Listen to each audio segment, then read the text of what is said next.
Well, welcome to a long foreseen episode of Out of the Blank podcast with the Sons of History. Right now, we're currently with Dustin Bass. What's up, man? It's good to see you. Welcome back into the blank, I would say. Feels good to be here.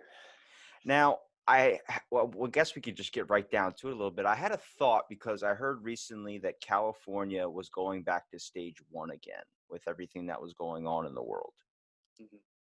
And it makes me think, is this going to happen everywhere? Is every place going to shut down? Are we going to start seeing people kind of really that can't do it again? Because I feel like, I've talked to some people that are like at my work and everything, and they're like, I just can't, like, I'm still trying to come back from it. And I feel like we just threw ourselves in a complete economic hole. And it seems like we might not even ever recover from that for a very, very, very long time. Yeah. The guy who put the modeling together for, um, there's the Imperial College, Neil Ferguson.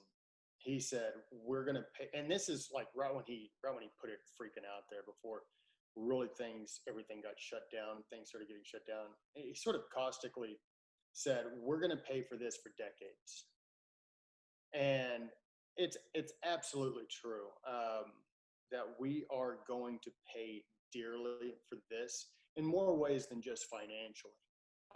They predicted, I wrote an article early into the shutdown when pretty much 42 out of the 50 states just did more or less just locking things down. There were 8 states that did not. And interestingly enough, they were all Republican governors.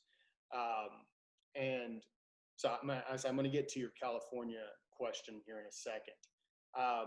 But the health professionals, when it comes to psychiatrists and psychologists, they were saying the the repercussions from this is not just going to be financial, but some of it is going to stem from financial, because when unemployment rises, and this is, you can just track this over time from any financial crisis that hits from 2008 to the one in the 80s to the Great Depression, suicide and suicide attempts and mental health, all that skyrockets. And it just is one of those things that is just going to happen with this.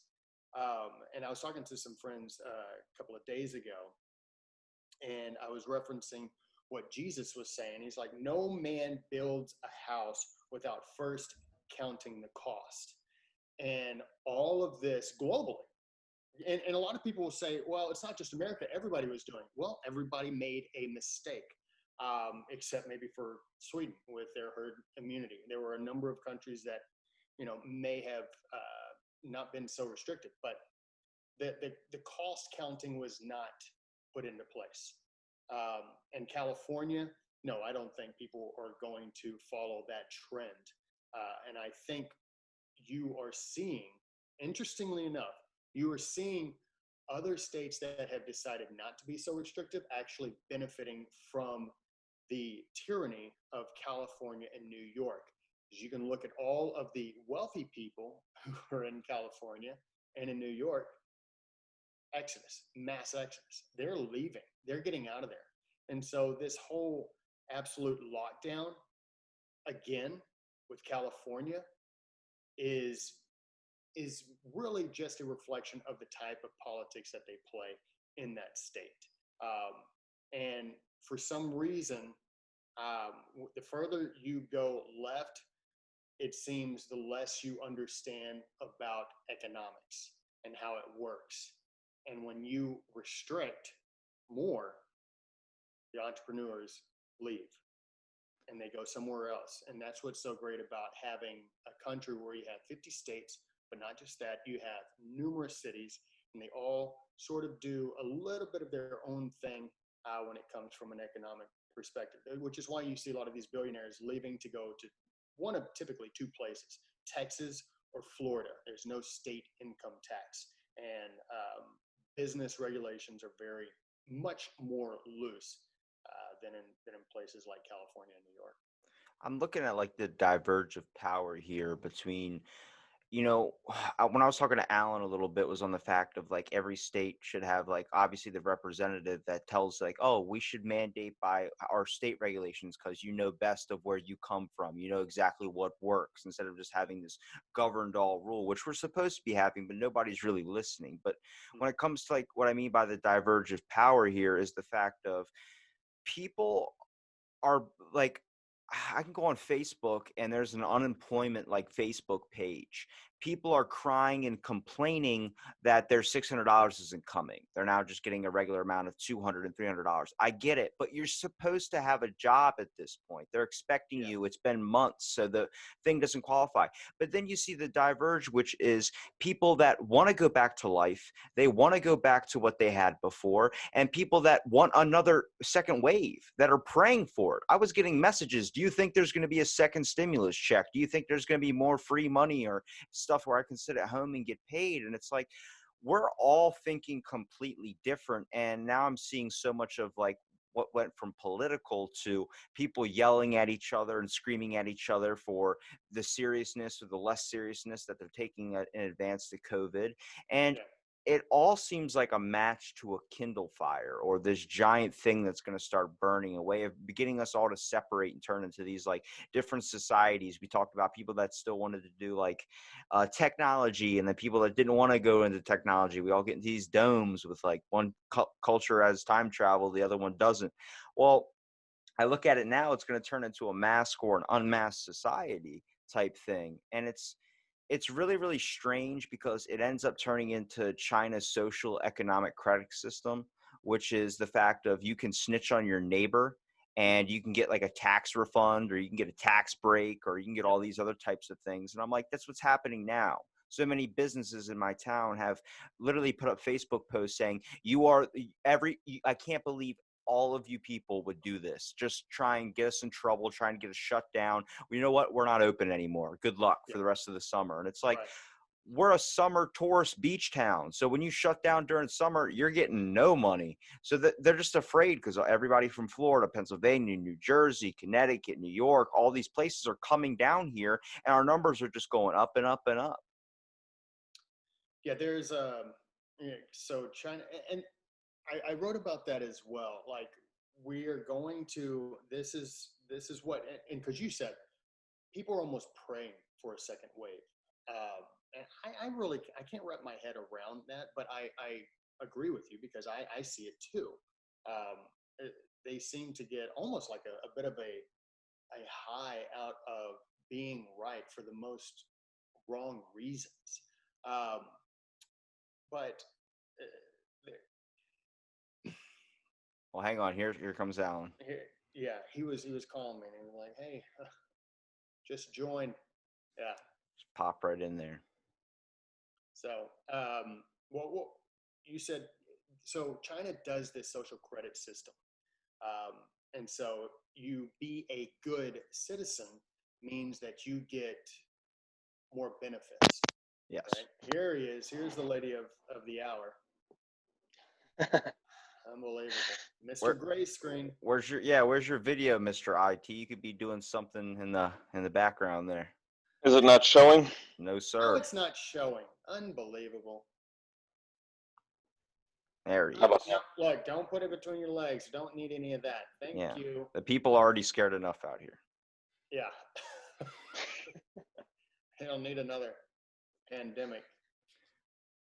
Well, Alan, we're literally talking about a lot of the things that kind of me and you discussed and also me and Dustin discussed, but mostly on now we're seeing this kind of separation, I would say, between people where it's like businesses not being afraid to open, I would say, just on the basis of like if you look at China's social credit economic system that they have, or you can snitch on somebody and you get like the government pays you or you can do something. It's kind of turning into this like everybody's against everybody, and if you don't agree to wearing a mask or not wearing a mask, if you fall on either side, you're considered labeled an enemy rather than just a person with different views. Yeah, I just dealt with about an hour ago. I just dealt with an asshole at Half Price Books who they saw me. I was off in an isolated area and I had my mask hanging off one ear, and a girl came and said to me, "Sir, you need to put on your mask." And I thought that was only if I was near someone. They said, no, you need to wear it the whole time. I said, okay. So I put it on, and next thing I know, there's this hippie-looking dude that came around the corner, looked at me, and then disappeared. And everywhere I went, I saw him kind of staring at me. So I was walking around near the end, and I had my nose uncovered because I just can't breathe on those damn things. And next thing I know, he's saying, "Sir, you need to put your mask on." I said, "I have it on." He goes, "Well, you need to cover your nose." I said, "Well, my nose is covered." He's like, "No, I can see your nose." And I was like, "All right, well, I'm leaving anyway." He goes, "Put it on now." I just looked at him. I don't remember what I said to him, but I was kind of stunned. It all went black there. Well, I had the same it's thing like, dude, happen I at a spend food line. $1,200 in this fucking bookstore a year. He muted himself.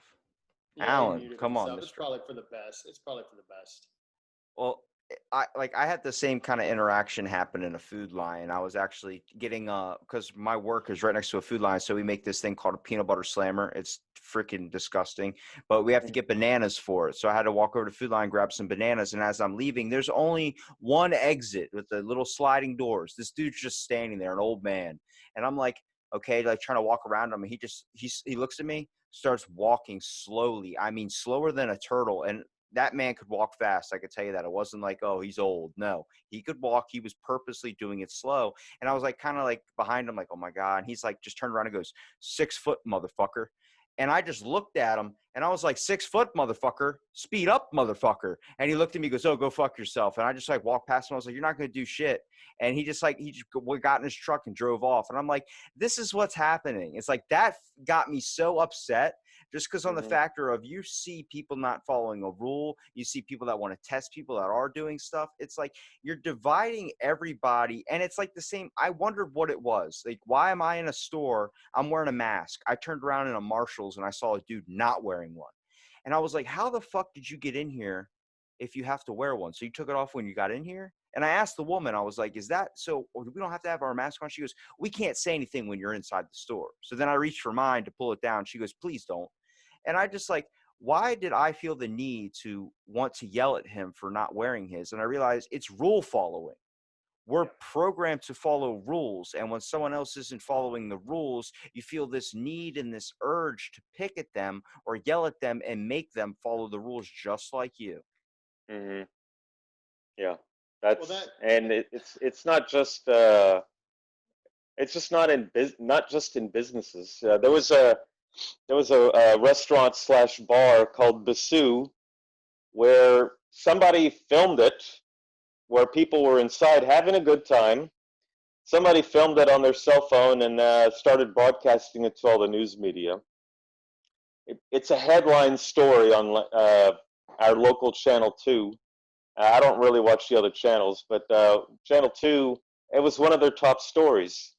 And I was sitting thinking, man, I really am starting to understand the concept of snitches deserve stitches.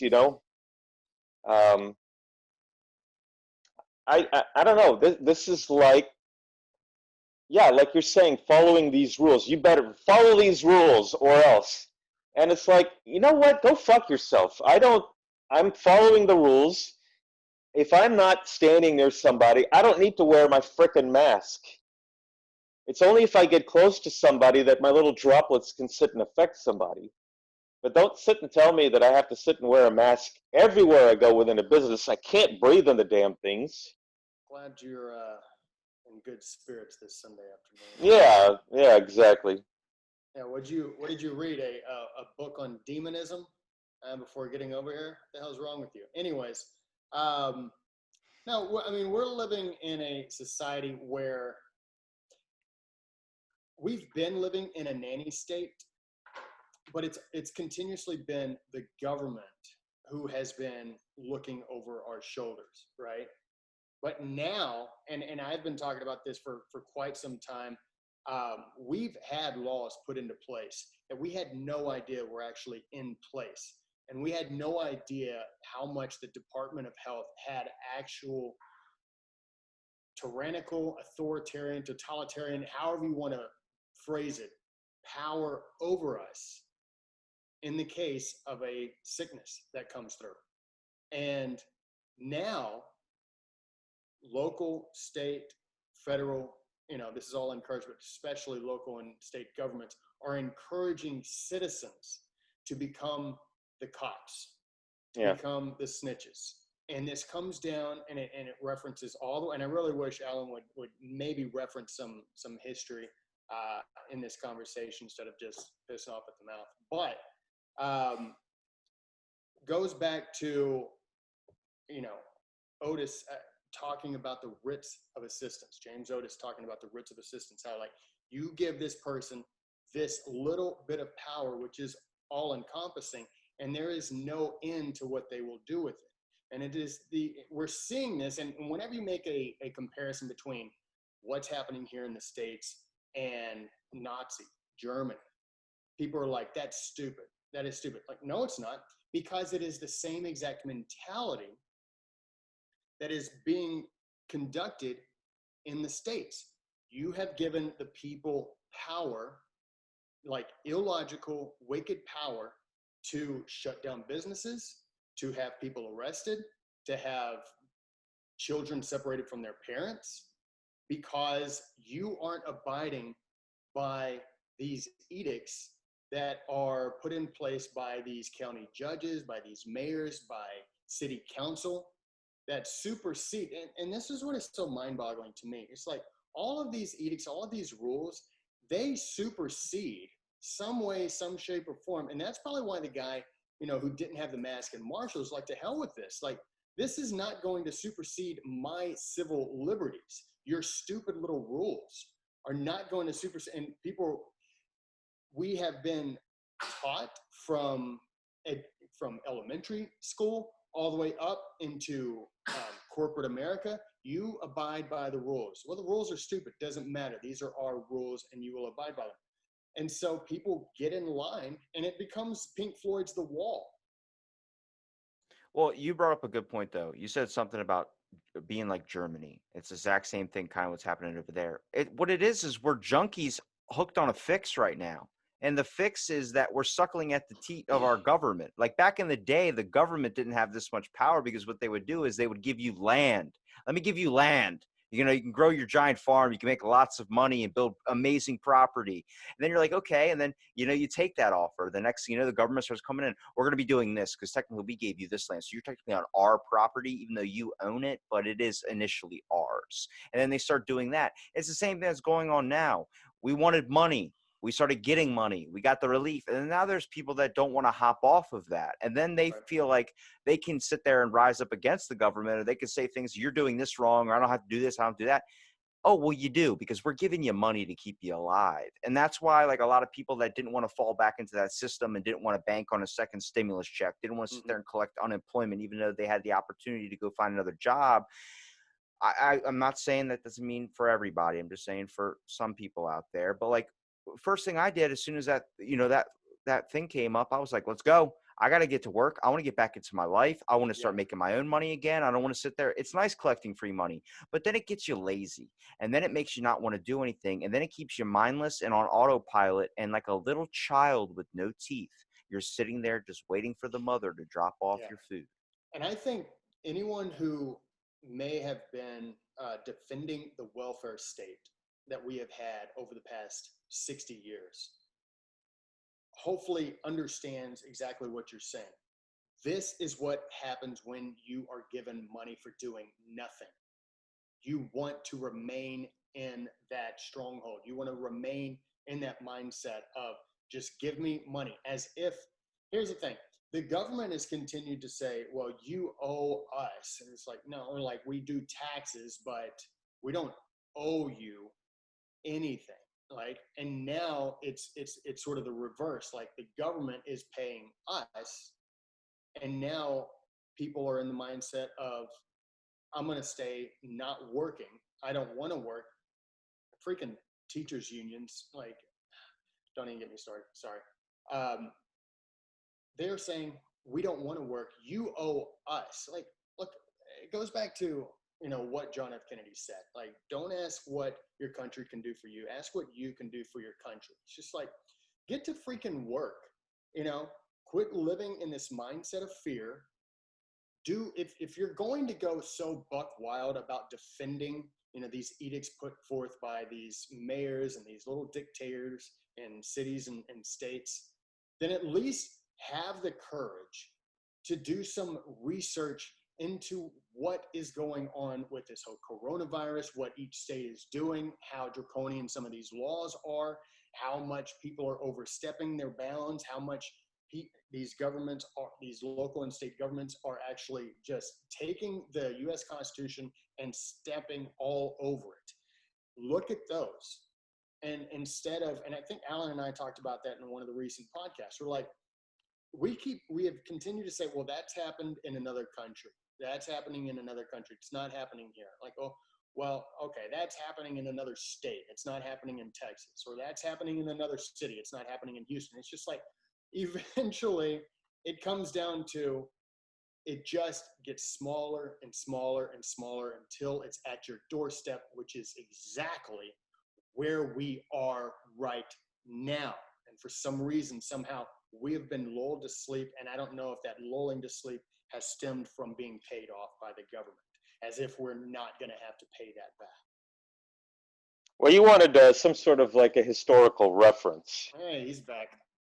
Yeah, I'm back. The whole thing about, I'm going to give you an example of how you have to put a line in the sand early on. When the taxes were being imposed by the British against the colonists, even though the taxes were very, very low, what they were afraid of was that if you allowed Parliament and the British government to get away with a simple 3p tax, then they are not going to stop there. They are going to, using precedent, saying, well, look, we have the right to charge the colonists 3p per pound for tea. We're going to add an additional sixpence for something else. And, that was, even though the tax on tea was very cheap, and it would probably be cheaper to buy British tea than it would be to smuggle the tea, the principle was, don't give them any leeway, because you give them a little bit of leeway, they're gonna slip, even if it's a tiny little door, they're gonna open it wider and wider and wider until pretty much they're dictating pretty much everything that you left the old world for. And they're gonna run your life. And that's kind of what I am seeing right now. When the whole shutdown began, they said, oh, get what, 2 weeks, 3 weeks? 2 weeks. 2 weeks. Now here it is, it's 6 months later. Yeah.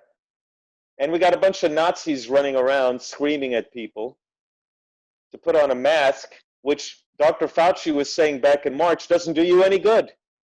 Yeah. And I can relate to or sympathize, I guess, with the whole, Fauci, Dr. Drew, all these people that are saying it's not that big of a deal. They didn't know. I understand that. But at the same time, when this all started happening, I was way on the verge of like, wait a minute, they're telling us to stay inside of our house. And now people were forcing it. Like my town, they did a thing where it was a fine. It was $5,000 if you were seen after curfew. And it was like, hang on a second. When do I start losing my rights as a person? I have rights of freedom. I don't have to be locked down by any superior force or anything like that. Like they asked you, and that was the guise. The guise was, please stay in your home. It's for the safety. It's only going to be temporary. Then after a while, that temporary looked a lot longer and people were getting antsy to the point where we broke out.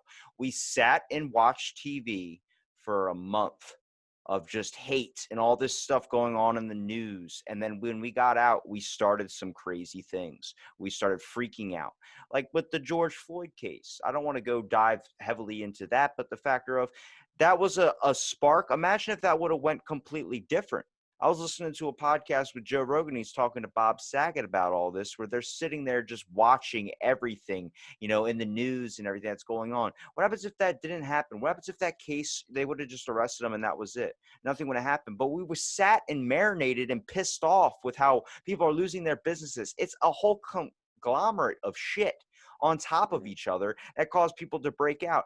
And when Alan was yelling about the mask in the beginning, I stand with him on that, on the factor of, it's not that like, oh, I care that much about wearing a mask, but it's the factor of there's people that are working all fucking day long, and they're getting told by people that are Karens to put on their mask when they just want to take it off for a minute to breathe. I think that's where Alan's kind of fighting from, is the Oh yeah. aspect.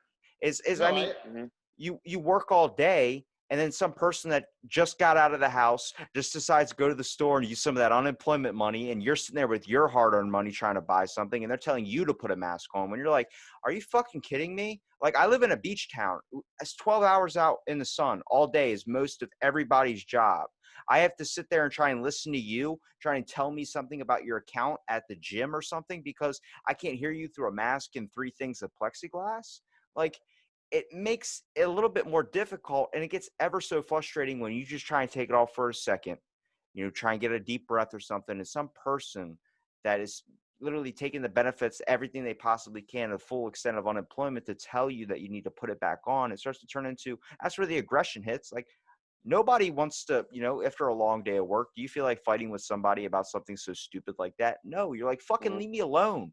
Let me get some Yeah. food. Let me go to sleep. That's the type of shit you want to do. But then it's like somebody trying to give you like, oh, now you need to go do this and now you need to do that. It's like, don't fucking tell me what I need to do.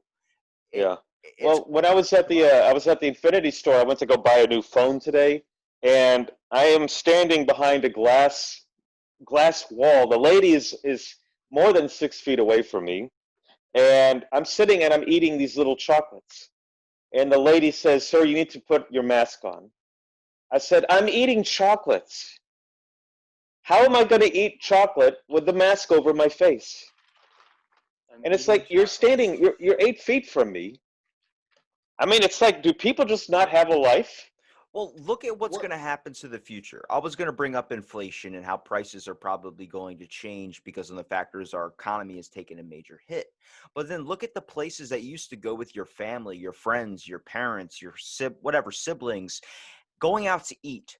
That has completely changed. Getting a drink at a bar with a friend has completely changed. All of these things have completely changed. And if you do get the chance to go out and experience these moments that you're supposed to be creating, these memories, you're not even focused on the meal and the fun anymore. You're focused on Hmm. following the rules of wearing a mask. As soon as you put that piece of food in your mouth, you got to pull the mask back up. You're basically focused on not dying so much that you're not even enjoying the fucking meal. It's like, Right. this is stuff that's going to be lost, and stuff that, okay, yeah, the economy hit, businesses were lost, but there's also other things that we're losing that we should be holding, that stuff that we took for granted in the first place. Well, they're just going to keep at it. I don't see the only time that I think that things are going to slow down a bit will be after the election. I think after the election, you're going to see where there's going to be an announcement saying, well, the death rate is about the same as the common flu, so we don't find it necessary to sit and shut everything down the way it is. And they'll try to bring. I honestly do believe that, especially if Biden wins, that they're going to ease up on a lot of the things that's going on right now. Call me a conspiracy theorist. It's just how I feel because I don't see an end to this. And now I'm hearing people saying that we are going to be wearing masks for a very long time. That the way they're shutting schools down, we have in my neighborhood we have a lot of businesses that are just shuttered now permanently, and I keep sitting saying to myself that the cure or the remedy for this COVID is far worse than the disease itself. I Hmm. mean, okay, I know people are dying, but these people already have some sort of conditions prior to catching the illness. And I just want to know, why aren't they the ones that are being locked away while the rest of us, a quarantine is where the sick have to be locked away. A quarantine is not where the healthy have to be locked away. I think And this this. is, I think this is the quintessential moment of our time as Americans. There is no other way for, that I can see that you can put it. This is the biggest test America has faced, and I don't know, perhaps ever, when it comes to retaining and fighting for just the civil liberties of Americans, not from outside forces, but from internal forces. Abraham Lincoln, I mean, he quoted the scripture like, "A house divided against itself cannot stand." And this is specifically what this is intended to do. Division has already been taking place from a political standpoint for God knows how long. Trump getting into, well, Obama in office, when he was in office, division was getting at pretty much the highest rate it had been in a very, very long time. And then when Trump got into office, it has increased dramatically. And the idea is to divide Americans into two parties and into two mindsets. And it's done an incredibly good job. And all of a sudden you realize how many people you notice are buyers into what the government is selling and those who are just not buying into it. And I encourage your listeners, and I have a feeling, bro, that your listeners are probably a little bit like us, that we're defiant in the mindset of, we know as Americans, we have certain liberties that maybe a lot of other places don't have, but we have also sacrificed so much to keep them. And I just challenge your listeners to say, no, we're not going to live this life. We're not going to do it. Yeah. I'm not going to wear a mask. I'm not going to do some of these things. Now, look, I'm not saying don't wear a mask. What I'm saying is that if you are of the mindset, and you mentioned this earlier, if you are of the mindset that I don't want to wear this mask is stupid, then don't wear it. The only way that you will lose your liberties is if you do not fight for them. If you do not say, you wear your mask, that's fine, but you're not going to come up to me and tell me to wear a mask. You're not going to tell me how to wear a mask. You're not going to do it. Neither will I come up to you and tell you to take off that mask. I'm not going to do it. I'm not going to infringe on your personal liberties, your personal space, so that I can feel like I have some type of power. Like I have this knowledge that so few people have. Like, no, you're not, that's not America. That is Nazi Germany. That is Russia. That is like the USSR. That is Stalin's Russia right there. And for people to be like, no, it's not. Yes, it is. And it is also something called human nature. We never want to be told what to do, but by God, we want to tell somebody else what to do. Literally, effective this past Friday, the 7th, for, I guess, Baltimore, everything was that you have to wear a mask everywhere. Any spot, it doesn't matter if you're outside around some people, you have to wear a mask. Boardwalk, you have to wear a mask. All these public attractions. And it was passed at 6 p.m. It would be effective to the continuous until whenever they start to lift it. And I heard that, and some dude the next morning, Saturday morning, comes into the gym, and he's wearing a mask, and that's what we're all already doing. And he goes, so I have to keep this on for everything now, even during my workout? And I'm like, what? No, same rules. He goes, didn't you hear last night? I was like, yeah, but we've already been doing that, and we've already been wearing fucking masks. They just made another announcement saying wear it again. What did they add? A couple more places that now if you go out on your back porch, you have to wear a mask? Like, I don't understand. There's not really a big difference here. But it starts to go into question. Would have this been easier for us to handle? Everything, the riots, everything would have been easier to handle if we would have had a good speaker as our president.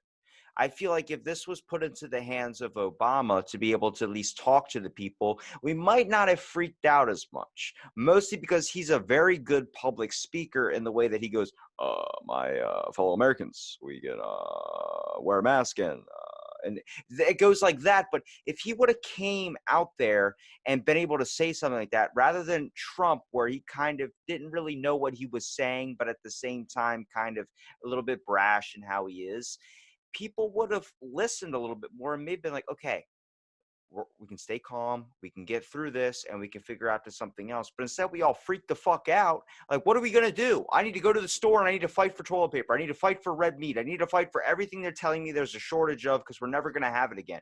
It has turned completely to digital age where it has led into cards, which I'm not a fan of. Nobody's taking cash anymore. So it's like, all right, so we just lost our right as we're now a cashless society.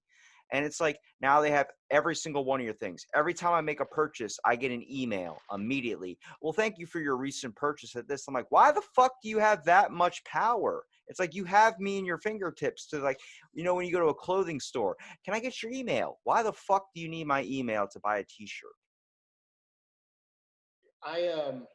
So going off of like having a good speaker, I mean, like Trump is not presidential. He's a businessman, and he's a really good businessman. So he knows what he's doing when it comes to that. And he also, like I said, like the division in this country is what it is. Preemptively, there are so many people, it's a 50-50 thing. To an extent, like it's either you love Trump or you hate Trump. And so you're going to have people who hate Trump regardless of what he does. Even when he does stuff that benefits them, they hate him for it. So I don't think that him speaking in a certain way, in an Obama-Emlich type of method, would have helped at all. I think that another, and I know Alan referenced, he's like, I'm not in the I don't want to be conspiratorial or anything, but I would like to assess quickly. And for people who hate Trump, people who love Trump, it doesn't matter to me. But I think we should look at what has happened since Trump has gotten into office, regardless of the things that he has done. When he got into office, a woman who is a lawyer and who is highly respected within the Department of Justice, Rosa Brooks, wrote an article, and I think it came out the month, either January or February of 2017. She said 3 ways to get rid of Trump. Use the 25th Amendment, which means you're not fit for office. Impeach him, which they tried, and they also they pushed that 25th Amendment for God knows how long. Impeach him, they tried, impeached him, did not convict. And the third one was, and she even said, I have a hard time believing that I'm even saying this, but a military coup. So, and this is exactly what has been happening, which is why you see a lot of these former generals who were speaking out against him, even Jim Mattis speaking out against him, which goes against the military order. You don't, even when you are retired, you do not speak ill of the commander in chief. And so you had the 25th Amendment, you had all of these things coming up, you had Russia collusion for 2 years. You then, right after the Mueller report came out and all that fell apart, you had the Ukraine phone call. And anyone with half a political science brain looks at that and says, that's not an impeachable offense at all. If that is an impeachable offense, then we might as well institute the Articles of Confederation and make the executive completely weak. You had the Ukraine situation, and all of a sudden you have this pandemic take place. And it's just like, among all the other nonstop critiques of President Trump. So this has honestly been a fight against Trump from the get-go, from the higher ups, from the elite in academia, from the elite in the military, from the elite in politics. This has been a fight against someone who is so against the grain. I mean, he has been against China well before he even got into office. And no one was talking like that. The things that the Clinton administration allowed, the things that the Bush and Obama administration allowed with China is, I don't see it. You could pin it on treason almost. The things that they allowed to take place under their guard, allowing state secrets to be taken, allowing spies, Chinese spies, to come in and almost do whatever you want without recourse. And so you have a president coming in and saying, all right, we're changing everything. We are not going into the globalist mentality. We're getting out of the Paris Peace Accord. We're getting out of the Iran nuclear deal. And it's just, he has gone so far against everything that was moving like a freight train in one direction, which is why the whole Hillary Clinton, like they anticipated Hillary Clinton will be president. There was like a handful of people who were like, Trump will be president. And whoever said that was laughed out of the building.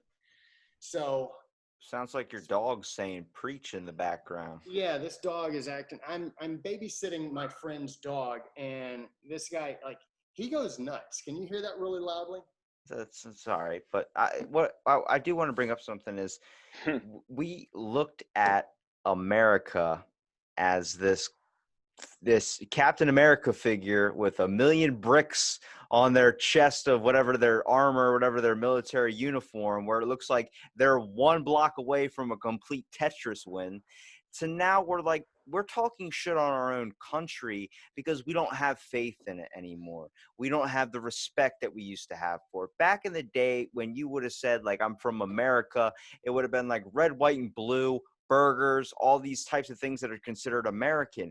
Now we're completely flip-flopped where if you say the word America, you immediately think a place of shambles, a broken down building. And I'm trying to figure out, because Zoom is only going to let us go on for another 5 minutes, is the factor of what's a way to fix this? What is a way that we can start having faith in the people that we're supposed to have faith in? What's a way of claiming our rights as individuals and being who we're supposed to be and not feeling controlled? Because honestly, after this whole situation, I went from feeling like I had control in my life to not having any control whatsoever. And I don't know if that's ever going to go away. Now that I realize how much of a minuscule thing I have in my own life compared to, like, I even hear motivational speakers talk about, like, oh, grab your own wheel and do this and that. It's like, it's cool, but you don't really have the power here. If somebody wants to come into your home and arrest you for something, they're going to do that. What is a way to fix that? And they consider, like, the Stanford prison experiment, the one I talk about. I've mentioned to you, Dustin, the one that's considered failed. It's not failed at all. It still worked even on the factor of them knowing it was an experiment. It's happening now. When you put people that shouldn't be in power, you get people that abuse the shit out of it. Yep. Alan, you want to take that? No, you go ahead and take it. You sure? Yes. I think it comes down to us as individuals saying that's enough. That is the only way. The founders said the only way that this Constitution will remain is if the people want it, which is, the famous statement by Benjamin Franklin once he got through with the Continental Convention was, we gave you a republic if you can keep it. If you can keep it. We're not doing a good job keeping it. We've not done a good job of the past 125 years of trying to keep this thing. We've done a slowly but surely porous job of trying to keep it. And from just terrible things that we've done, 1913 was a terrible year. I posted that the other day, and a lot of people were thinking World War I. I'm like, World War I hadn't even started yet, But 1913, we implemented the 17th Amendment, which got rid of the way that we voted in senators, which was the state legislators did, put in the senators. And we put in the Federal Reserve Act. The powers that be, and this goes right back to, look, there is a globalist fixation, like the UN, and and Davos and all, like these guys want it. It's the new world order, and people are like, oh, that's when George Bush, didn't he say that one time out of hand? Like, no, Nixon had said it. Freaking George W. Bush had said it. Joe Biden has it. Like the big names have been saying new world order. Like it's a whole globalist mentality, and like America does not fit in that unless you get rid of the Constitution. And it's been a slow push, and now it has been put on fast forward, and you've got Democrats almost in large and mass saying we also need to get rid of the Electoral College. So it's the only way it survives. The only way this country survives is if you and me and Alan, if he's got time, to just stand up and say, that's enough. That's enough.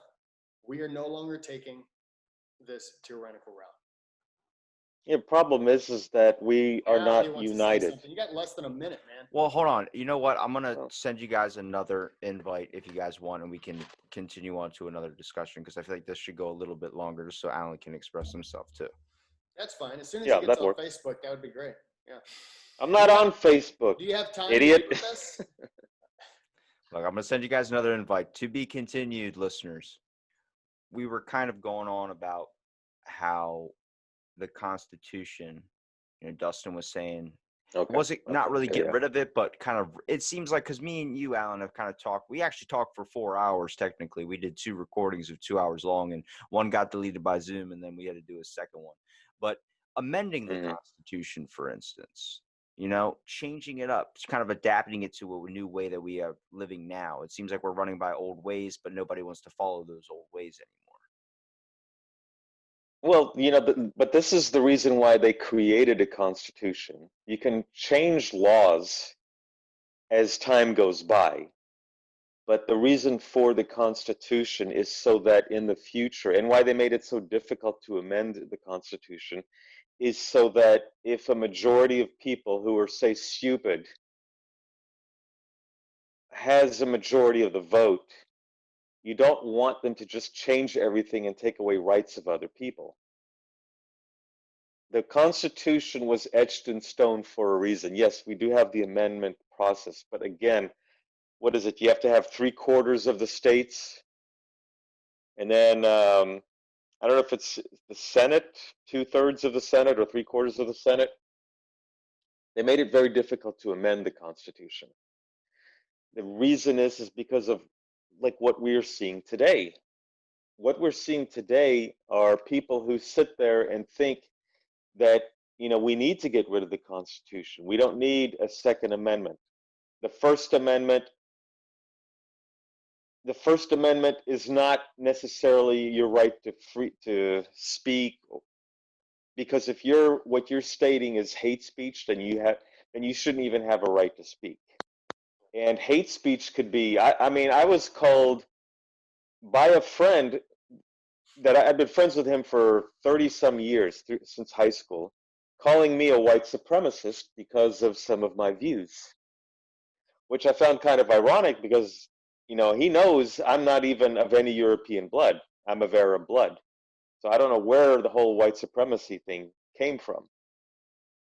But what we've got ourselves in a situation, and this is where he brought up about people being united and unified, which is where we are not right now, is that the whole, for 60 some years, they have been pushing a new narrative about America, that the founding of America was bad.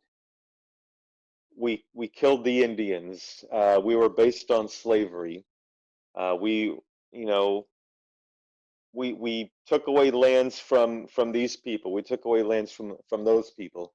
And yes, if you don't know the history of civilization or the history of the world, I can see how some people can come to that conclusion, which is why they don't teach history. But if you know the history of civilizations, you know the history of colonialism, which has been going on since the beginning of man.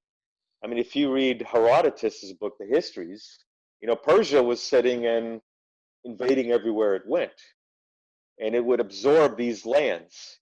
And these people now were subjected to the king of You have the Athenians did the same thing. You had the Romans doing the Egyptians. So it's always been just a natural way for the powerful country to expand itself. That's what was going on in the 1700s and in the 1600s, where European powers, Spain, Britain, France, the Netherlands, were kind of pushing their way through North America and South America. And you know, when it got to, let's say, Mexico, the Mexican people were not a united people. This is why they were so easily defeated in the Mexican American War. The people were not united, and the land that Mexico inherited was land that was part of the Spanish Empire. So they acquired all this land, which really wasn't even theirs to begin with. A lot of those lands were Indians, the Native American Indians. They controlled all the land. Mexico acquires the land because they defeat Spain in the revolution, and now they've acquired all this land from Spain, and they don't know how to run it. There's no infrastructure. There's nothing. When you had American settlers going in, and the Mexican government was too unstable to help them with any type of infrastructure, they naturally, even though they left the United States, like the people of Texas, they naturally looked to the United States to build their infrastructure, to build because they were getting nothing from Mexico. So, that's how, say, the Southwest ended up becoming part of the United States. But if you don't teach how and why and what, then all you see is we stole land from Mexico, and that's all they think. And all the lands that from if you read a little bit about the Pilgrims and what went on after the Pilgrims arrived, there were programs and laws in place to protect the Indians from selling too much of their land to the European colonists. But the Indians wanted and needed things that the colonists had, like metal pots, cooking pots. They wanted those. They wanted flint muskets. So they didn't have money to give to the colonists. They got it in exchange for land. And granted, yes, it accumulated to the point where a lot of the Indians started to realize, hey, you know what? We're giving away too much of our land. And then you had these wars. And the colonists always came out on top. More land was acquired. So and I've heard people sit and say that we intentionally, or the colonists intentionally, spread smallpox to wipe out the Indians, which is another BS line, because the smallpox and typhus and all the other diseases that came from Europe were brought on accidentally, exposure, and they didn't have a cure for it. They were not inoculated. They got wiped out, and then the colonists took over the land. So without knowing that information, you automatically think that all the colonists did was come in, commit genocide, steal the land, and that's that. And that's what America is all about. And that's what they've been teaching kids today for the last 60 plus years. That is what America, that's how America was founded. Well, throughout all these episodes I've ever done with this podcast, the one thing I really started to notice was how many people were advocates of things, of learning your own history. And when I mean learning your own history, doesn't mean your roots or where you're from or all these other things. It's more about the stuff they don't teach you in the textbooks, the stuff they don't teach you about in the education system, the major details, like Alan, we were talking about in our episode, of the factor of so much information is being left out. Why did this lead to that? You learn about the basic stuff and the things they want you to know, but what about the other stuff that led up to those things, the things that went after that? And which really brings in, like, if you want to get into the conspiracy side, I'm going to do this for your entertainment, Dustin, is more on the aspect of, like, when the government did this whole stay in your home type of thing, and now we look at how the education system is going to be in the future, more of Zoom meetings, maybe not really being in person, not learning this stuff. was it a way for them not to really be able to question a lot of the stuff the government does? Because once you start finding out about our history, you start being like, that's not right at all. That's not what I wanted. That's not what we learned in school. I think it's now becoming a point where we all sat on our phones and started finding articles about things and why so many people are about the secret history that's people should know. It's because now you have the time to go find that stuff yourself. It's out there, but they don't ever express you to go find it. And now that we're learning about it, we're starting to realize this thing that we held as red, white, and blue, so strong and true, is not so strong and true. And you mentioned the fact that, like, being united a little bit. We're not united, and when we are united, it's over a terroristic attack or it's over each other, fighting each other. That's what it is. We unite to fight each other. Oh, he's not wearing a mask. Oh, he's wearing a mask. Pick a side. Pick, oh, he's not following the rules. That's the only time we can come together. When did that come? And you quoted one of my favorite quotes of all time by Abraham Lincoln. And I think it's when I met with the speaker thing. It's having that speaker, having someone that sees the shit and is talking to you as an equal rather than talking to you like a supreme force or talking to you like I'm the head of, everything. I own everything. You all have to listen to everything I pass. I could say you have to fart with your butt cheeks closed. You'll have to do it. It's coming from a perspective of educating yourself, learning a little bit more. Because once you start doing that, that doesn't just fall down to history textbooks, that falls down to empathy. Have more empathy for others. If somebody is having trouble breathing and you want to force them to wear a mask, well, maybe you should think how that person, what they're going through, what the things they're doing. And it's not just a mass debate. That sounds, have you ever seen that on Facebook? A bunch of people say mass debate. They speed it up real fast. It says masturbate. Entertains me. No, not that one. How I've often heard. I used to do debate in high school, and people would say, "Oh, you're a master debater." You're a master. And but when you look at all these things and all these little bitty fights and all these things, these giant outcries, and you see literally a nation that is crying, there is podcasts out there that review America and just laugh and make fun of it. Yeah, that might be another country, but it's just like if somebody picked on a sibling of yours. You could have a fight with your sibling that day and never want to talk to them again. But you see somebody else fucking with your sibling, you step up because you protect your own. Same thing with our nation. We still have that. We can sit here talk trash on America, but if somebody from the UK comes in here or from another country comes in here and says something about America, we immediately get defensive because this is our home. Let's Half the keep, country does that. Not now.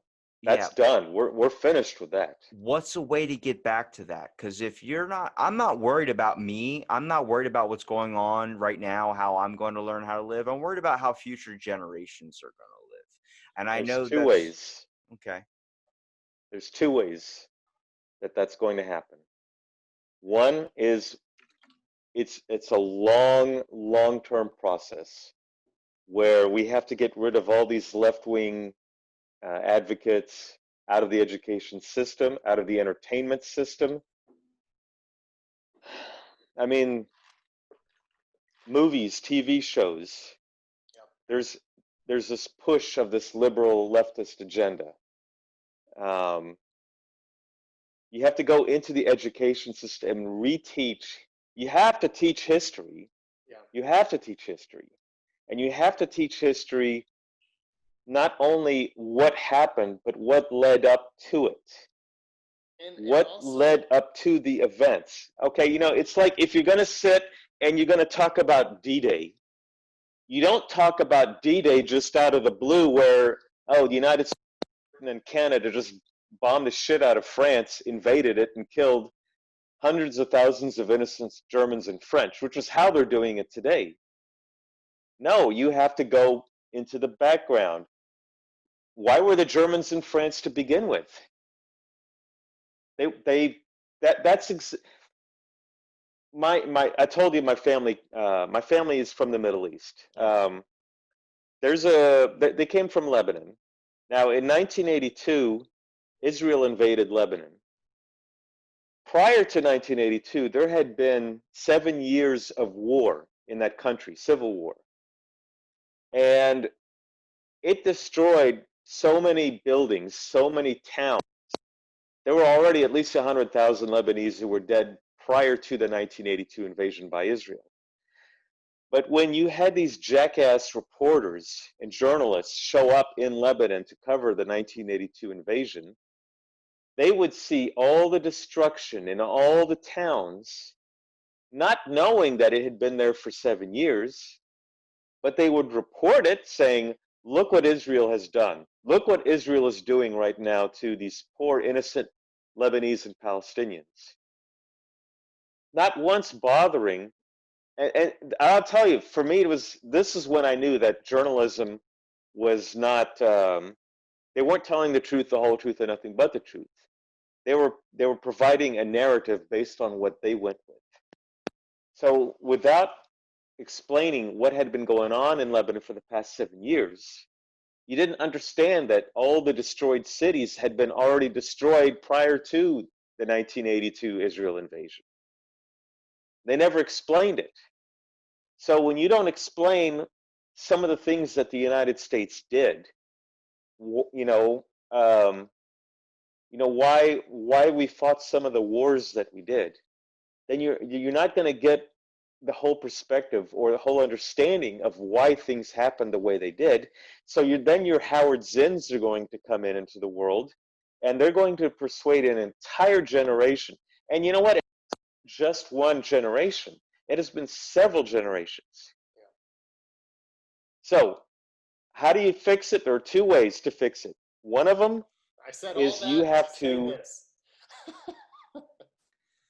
Well, no, I mean, no, there's two ways. You either have redo the whole education system, and it's going to take several generations to fix. That's one. The other way is you're going to have a civil war. And you're going to have to treat it the way Spain treated. Hey, I'm sorry, but I don't see any other way. But from the 36 to 39 war, Spain was in a civil war, and it was a total war, and there was no quarter given by whoever the victors were. And Alan's gonna start with that. He's gonna start that civil war with that guy he met at Half Price Books. Yeah, well, yeah, he's on my list. That guy's on my list. You're not going to have a unity. Do you remember the unity we had after? Yeah. How old are you? 22. Okay,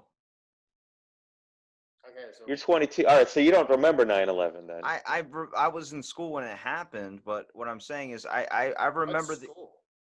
what You're 22 years old right now? I was born in 97. Are you 22 years old? Am I 22?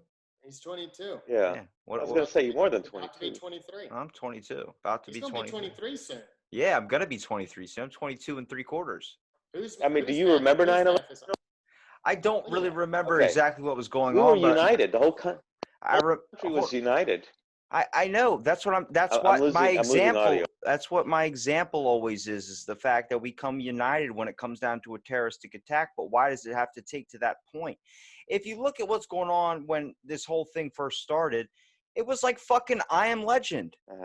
Walking out onto the street there's nobody. It's like you saw little dust balls rolling across the fucking road. Every store was like bare dry of everything, all the essentials. If you came to this place, we thought it was a legit zombie apocalypse. And if there's a cure for COVID that comes out, I want to watch somebody else take it before I take it, because that's how the freaking zombie movie started with I Am Legend and Will Smith. People got the cure for cancer, zombies happen.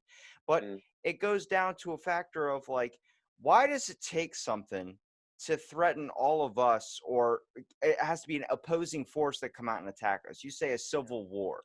Okay, let's not start that in our own country, though. Well, I think, Alan. Here's the problem. Alan, right now we're under attack. Okay, I don't. Fix your freaking audio before you keep talking with all this clicking stuff. I'm not putting up with it. Unplug your headset. I'm not doing anything. Unplug your. It's because he's so. What I wanted to say real quick is that right now we're under attack from China, and half the country is blaming Trump for a worldwide pandemic. How? I don't understand. Obama was president, if he did the things that Trump did, where he stated that if you're from China or someone from Europe, you can't enter the country, I gotta ship you some I'd have been headphones, all brother. for that. Alan, here, do this. Use your sign language. Yeah, I can't even hear anything now. Yeah, go ahead and knock this guy off the show. This guy's trash. You're good. I'll mute him. What do you want to say, Dustin? I muted him until. I honestly just want to say that to him. I would love to be over there so I can beat the hell out of him. Alan, I have you muted, but when just unplug your mic and plug it back in, it might be a little connection thing between your mic and the phone. But seriously though, like if we look at, I think what you were asking, like, why does it take something like this? What is one of the only ways, like, how do people wake up for work in the morning? They set their alarm. They have to have something external to wake them up. And I think sometimes that comes to the point, like here in the US, like we get really lackadaisical. We just get really complacent with just our own lives. And all of a sudden a wake up call comes out of nowhere. And we're like, it's time to wake up. 9/11 was that thing that brought us together. But at the same time, it was also a very sinister moment in time in American history, because as much as it brought us together, and I mentioned this to some friends the other day, I go, we keep hearing this whole phrase, new normal. This is the new normal. This is just the way it's going to be. It is a precedent, a verbal precedent, a mental precedent being set for us to go ahead and accept that. And that is exactly what they did in 9/11, which was an attack happened, and we already had less than a month later the USA Patriot Act written up, ready to go, and it was voted in almost unanimously. The USA Patriot Act, which was by far the most restrictive method to restrict our civil liberties. I was like, go back to how it used to be before 9/11, and you'd go to the airport. How was it? There was no fear. There was no looking around at anybody of Arab descent and being like, oh man, it's just like you went in, you walked your family up to the freaking gate. Parents were able to go into the airplane, and if their kid was going by themselves, they'd sit them down in the airplane and be like, okay, stay and have fun on the flight, and then your dad's going to be on the other side, or your aunt and uncle's going to be on the other side, and whatever. Now everyone lives in this mentality of fear, and you got the freaking TSA, who's fantastic at their job, but this is how we think. Like, this is security, this is freedom, and the excuse is, well, they did that to protect us. And like, terrorism did not start on 9/11. Terrorism had been going on for centuries, and all of a sudden 9/11 takes place, and what happens? It wasn't just a change in the US, it was a global change. That became our new normal. And guess what? We've never stopped doing it. And now it has become part of our everyday routine. This is just a life that we have accepted. Same thing that's happening with this right here. There are people who have been saying this is our new normal, and this is going to be accepted long term. Will people wake up to this? Will they finally say enough is enough? Like, we've got to get our country back? I don't know. I think Alan makes an extremely valid point. Something I've been saying, for quite some time is like, if you have a country of citizens who hate their country and think that their country was built on diabolical means, then you are going to have a people who want to tear it down by the roots and then get rid of the roots and rebuild it. And he mentioned leftists. This is not Democrats, people on the left. Leftists, of the leftist ideology, of Marxist ideology. And whenever you say Black Lives Matter is founded by, the organization's founded by Marxists, people are like, how dare you say that? Like, well, it's true nonetheless. And when you have people who advocate for tearing down the system, a system that they have been misinformed and miseducated on and indoctrinated in a different way, there's no other expectation for them then, or for you, then to say, yeah, they probably do want to turn it upside down and destroy it because they don't even understand why it was instituted in the first place or how it was instituted. So miseducation has destroyed this country. And the only way to do it is not just civil war, because you can have a civil war and then still have people highly miseducated on their founding.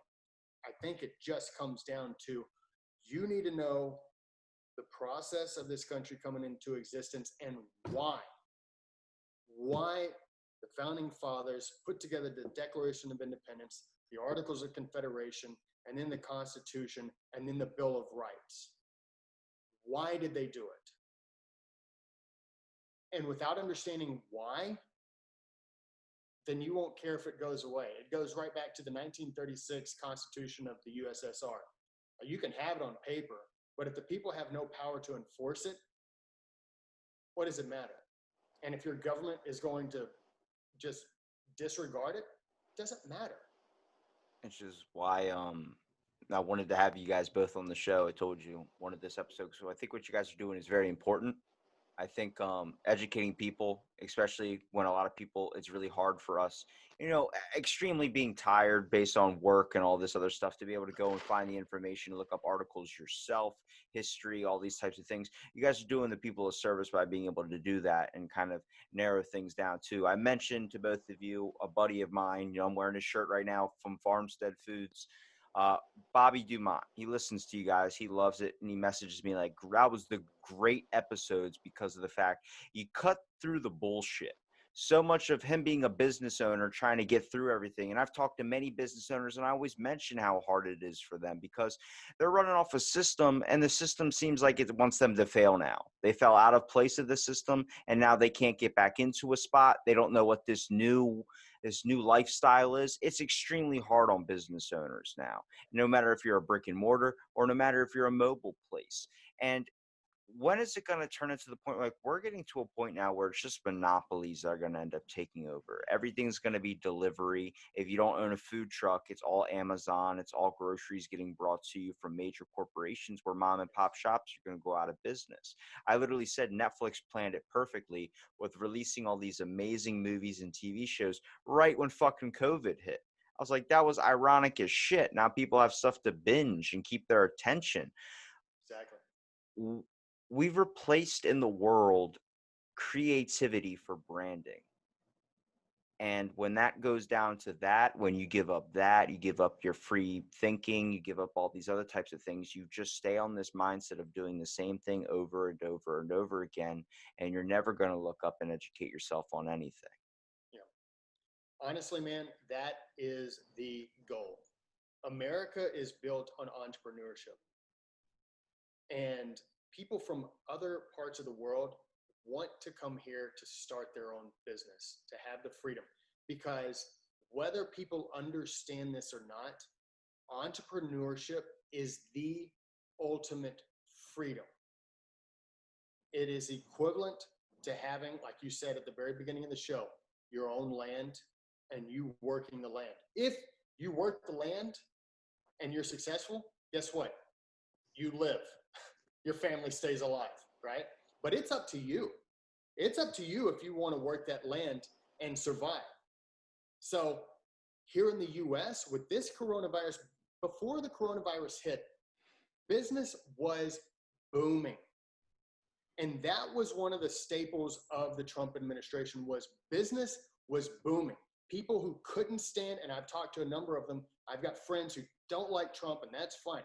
But even they were like, can't stand him, but man, he's been good for business. If you could take out businesses, small entrepreneurial, small businesses, then it comes down to who's running it. Just the big ones, just the monopolies. So you're only going to have the Walmarts and the Targets and the big chain grocery stores. So you're just going to have a couple of options there. It eliminates the free market enterprise. It eliminates, which is competition, which ensures that you get a better product. And it also ensures that, hey, I have the freedom, one, to set my own hours, to run the business how I want to, and have my own economic freedom to close my business for a week or two or a month and say, I'm going on vacation with my family. I answer to myself. But if you eliminate that, which is what is happening, and you mentioned this earlier, that a lot of the places in your town are shuttered. Like they're not coming back. And that is happening so much. And people have to understand that means freedom leaves too. Because if you don't have the ultimate freedom, which is running your own life how you see fit and being self-sustaining, then the ultimate freedom is not there. You will always have somebody above you. You'll always have a Jeff Bezos that you got to look up to and beg for a raise. So I think that this is, leftists are anti-business, small business. They are anti-private property. And that's exactly what is going on here. People decry this stuff. They don't want people to have their own private property. They don't want them to be able to run their own business because it comes down to control. And I know I mentioned like the Davos and the UN and all that stuff and the globalist mentality, but dude, honestly, like eventually you have to just stop saying that's not what that person meant and understand that when they freaking say what they're saying on the world's biggest stages, they mean it.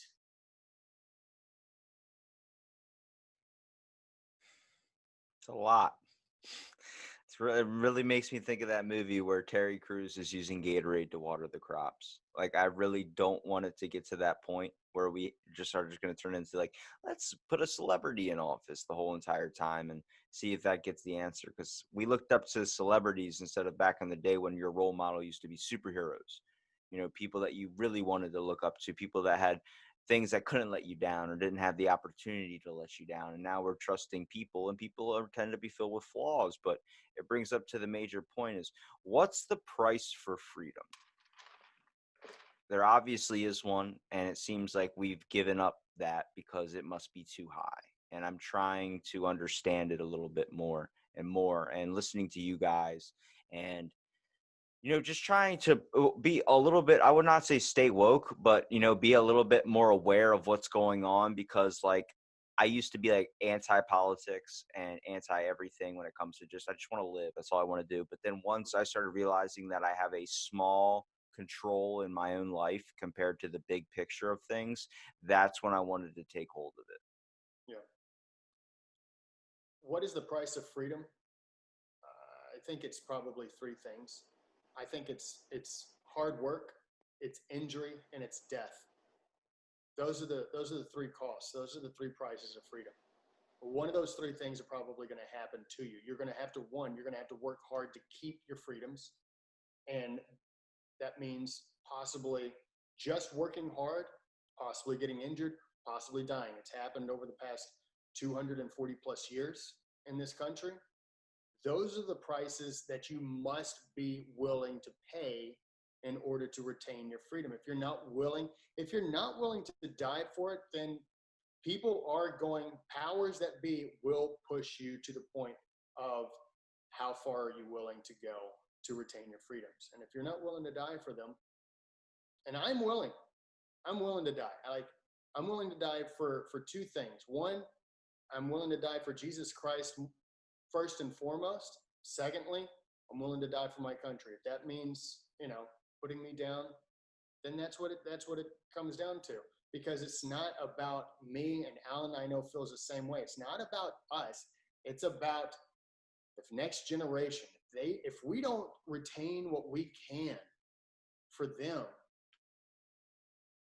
they won't have it. I don't have kids, but I got a niece and nephew that I love dearly.